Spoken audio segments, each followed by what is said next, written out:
नाही, हे मला असं वाटतं की कोणाला तरी आवडलाय प्रश्न. नाही, सगळ्या पुणेकरांना आवडलेला प्रश्न आहे हा.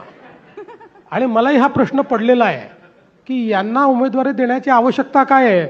इतके 60 लाख पुणेकर आहेत, त्या 60 लाख पुणेकरांमध्ये अशीच माणसं का मिळाली, हाही प्रश्न आहे. खरं तर मला कधी कधी असं वाटतं की आपण एकीकडे सगळे म्हणतो गुन्हेगारी संपली पाहिजे, सगळ्यांच्या मनात आहे.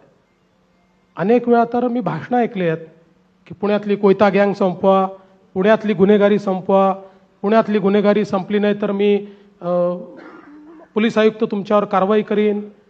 अशी भाषणं केल्यानंतर मग त्याच गुन्हेगारांना तिकीटं द्यायची आणि त्यांच्या समर्थनार्थ बोलायचं, हे किती चुकीचं आहे.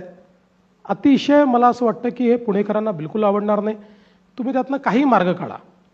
बघा, मी तर या निवडणुकीत ठरवलं आहे कुठली टीका करायची नाही, मी टीका पण करत नाही.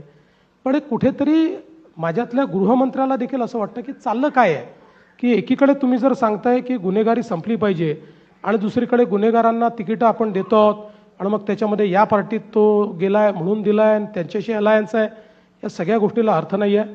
मी तर असं म्हणेन की म्हणजे ही जी काही पद्धती आहे ना, तो एक गालिबचा शेर आहे की ताउम्र गालिब मैं यही भूल करता रहा, धूर चेहरे पर थी और आईना पोछता रहा. अशा पद्धतीचं हे आहे की आपण इकडे गुन्हेगारीवर बोलायचं आणि तिकडे गुन्हेगारांना तिकीटं द्यायची. मला असं वाटतं योग्य नाही आहे. गुन्हेगार निवडून आले तरीही जर ते गुन्हेगार असतील तर त्यांची जागा महानगरपालिका नसेल, ती जेलच असेल.